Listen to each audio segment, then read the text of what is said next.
Hey, what's up, guys? It's Brando with Brando Sports World here, and today I'm going to give you my Week 2 picks for this week's college football games. And tonight, we start out with an awesome game.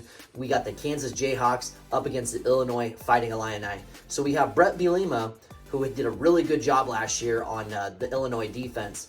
But they did lose their defensive coordinator, and I think that will impact this game just a little bit.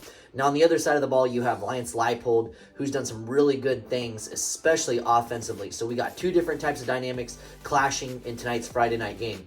I think Lance Leipold has done some really good things. They actually won their first game this season quite convincingly. On the other hand, Illinois struggled a little bit against Toledo. Now, Toledo is more of the tough Group of 5 team that you really don't want to go up against week 1, but Illinois did. At the end of the day, though, they did get that W, that much-needed W. So both of these teams go in undefeated. It's really exciting to see who's going to win this game, and I think it's going to come down to the wire. But ultimately, I actually have Lance Leipold and the Kansas Jayhawks coming out with a victory here, 31-28 against Brett Bielema and the Illinois Fighting Illini. Now, this next game here is a game number 10, Notre Dame versus the NC State Wolfpack. Dave Doran did a solid job winning his first game of the season. I know he was one of the bigger voices that was actually complaining about this running time clock in that first half. So it definitely impacted what his game plan was in that first game. But this week is going to be even more challenging because now they go up against number 10 Notre Dame. Notre Dame has looked really good in both of their outings in week 0 and week 1. So this is actually their third game.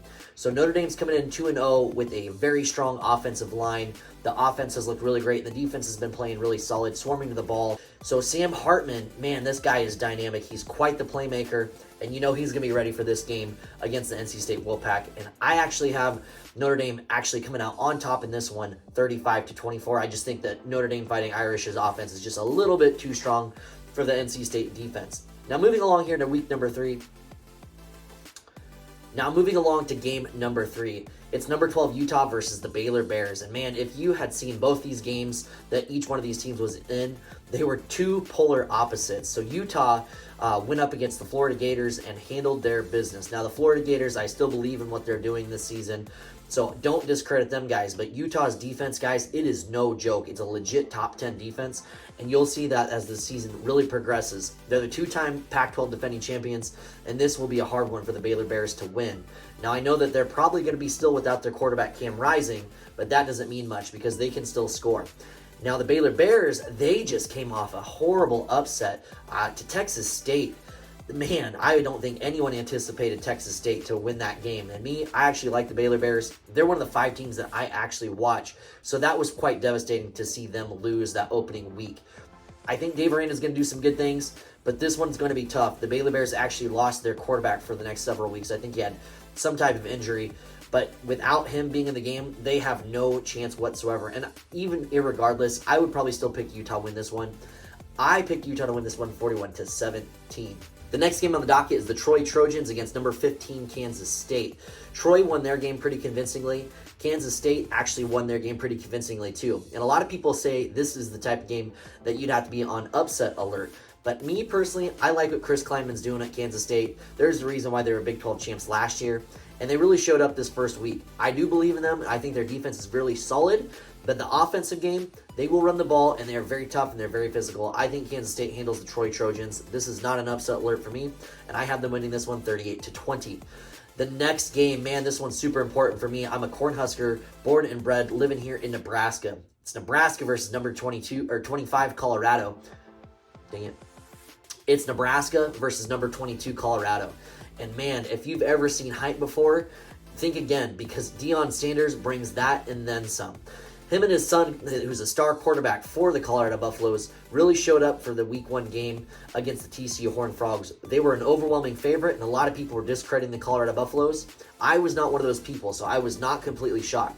However, I was surprised in the fashion that it did happen. Man, offensively, with Travis Hunter playing both wide receiver and cornerback, which was absolutely crazy anyway, that team looked very dynamic, and they had spread it out all over the field. I think they had 4 or 5 wide receivers that went over 100 yards. Can they keep that same energy up this week while playing a tough game against TCU? I don't know, and I think the likelihood of getting that many yards, especially with 4 or 5 different receivers, is quite unlikely to continue over and over and over again. Now, that's not to discredit what they've done because it was very impressive first win for the Colorado Buffaloes. The Nebraska Cornhuskers, on the other hand, had some serious issues with the turnover ball, turning the ball over. Jeff Sims made some inopportune turnovers, threw a pick right into the end zone, right into the defender's hands, and they had a receiver that was wide open that actually would have won them the game. Not only that, they're one of their running backs, Anthony Grant, had a fumble at the worst possible time. All they needed was maybe 1 or 2 more first downs, at least 2 for sure, but 1 might have sealed the deal. The guy had issues fumbling the ball in fall camp. He found himself on that last drive running the ball for the Cornhuskers, and he fumbled it, virtually costing them the game. Now, I know it's a team game, so that's something to consider as well. So it wasn't just on his shoulders. But you have to take care of the ball if you're going to be in there, and there's no way you're going to win the game if you keep throwing turnovers, such as 3 interceptions and 1 fumble for the Nebraska Cornhuskers. Now, the defensive side of the ball, defensively, they looked really good, limiting Minnesota Golden Gophers to just 13 points. Garbage field goal near the end there, but at the end of the day, the Nebraska Cornhuskers have consistently found a way to lose these type of games. So I have a hard time picking Nebraska to win this one, but I cannot pick the Colorado Buffaloes to win this week. So unfortunately for you Colorado Buffalo fans, I'm picking Nebraska to win this one. So the next game here, we'll move along to UNLV versus number 2 Michigan. Michigan looked great their first time out in week 1. They struggled maybe a little bit early, but it didn't matter. They had the horses, and there's a reason why they're number 2. They do not have Jim Harbaugh on the sidelines this week, but I don't think it's going to matter. UNLV, they did win their first game, and they looked okay, but this is a whole other ballgame of going up against the Wolverines. I had the Wolverines covering this one big time. I had the Wolverines winning this one 41-13. The very next game here, number 20 Mississippi versus number 24 Tulane. Tulane has lost a lot of pieces from last year's team, the same team that actually upset USC in their bowl game. Now, Mississippi looked really good their first time out. I mean, they could score a ton of points, and they did. They showed you why Lane Kiffin is one of the best offensive coordinators in the country, but right now he's the head coach of the Ole Miss Running Rebels. Man, watch out, because Ole Miss is going to strike early in this game, and I don't think that they're going to be looking back, guys.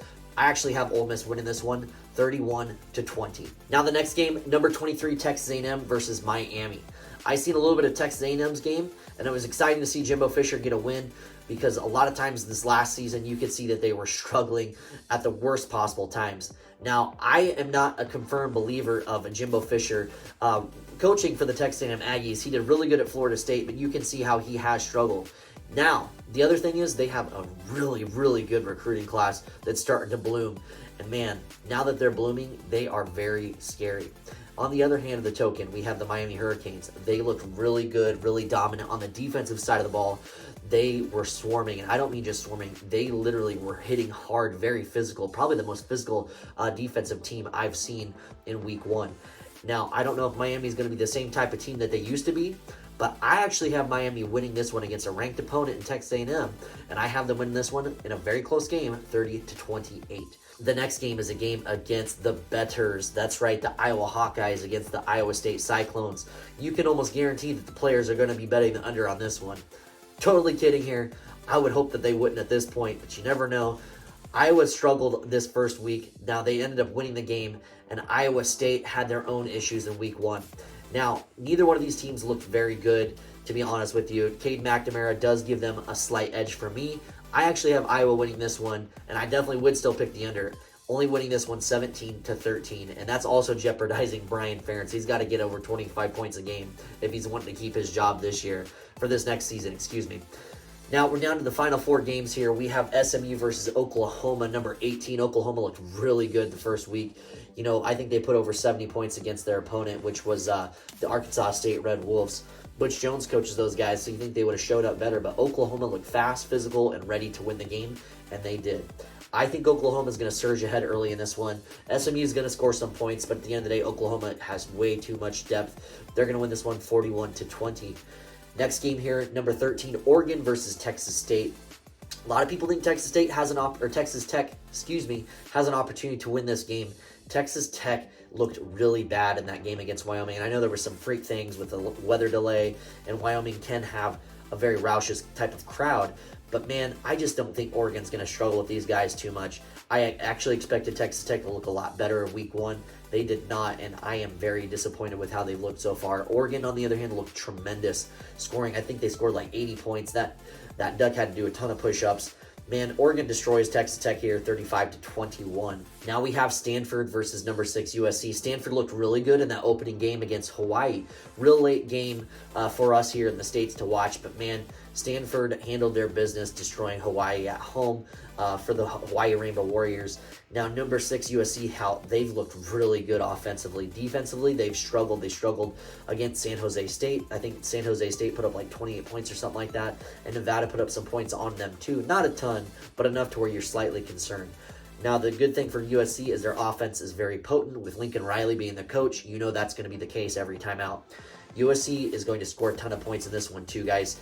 I just don't think Stanford can keep up with those horses. USC wins this one 38-24. Now we're on our final game with number 11 Texas versus number 3 Alabama, guys. This is going to be the game of the week here. I think Texas wants to get some revenge on Alabama for this last week. I gotta restart the whole thing. Now we're on to our final game here. Number 11 Texas versus number 3 Alabama. Texas is going to be looking to exact revenge from last year's very close loss. Now, Alabama, they looked pretty solid against a Middle Tennessee State team who did really well this last season. Alabama looked the part, but so did Texas. You know, people said that they had struggled with Rice early on. That's okay. It's week 1. People are working out some kinks. And you know what? Texas looks like they have the pieces to win a game against Alabama. Now, Quentin Ewers, has tons of weapons all over the field, even more so this year than he did this last year. Now, I know they're without Bijan Robinson, but irregardless, I think Texas is going to put up some points. Alabama's defense is going to be tested in the secondary, and we'll see what Quentin Ewers does. He's got receivers like Xavier Worthy, who he's going to be looking to get over 100 yards in this game, and he's going to get targeted early and often. So those are my keys for that game. I just think Texas is going to pull out a win here. It's going to be really close, but I had the Longhorns win this one 31-30 in a very, very close game. Texas gets their revenge, and man, those are my thoughts for the Week 2 games this year. Really excited to see how it does turn out. Think you're going to have some really close games, even tonight's game with Kansas and the Illinois Fighting Illini. So really stay tuned for tonight's game if you can. I'll definitely be going live this weekend for at least one of the games, so stay tuned for that as well. And as always, like this video, subscribe to the channel. I have a bunch of college football content out right now and a bunch more coming out daily. So please consider subscribing. As always, guys, I'll see you in the next videos.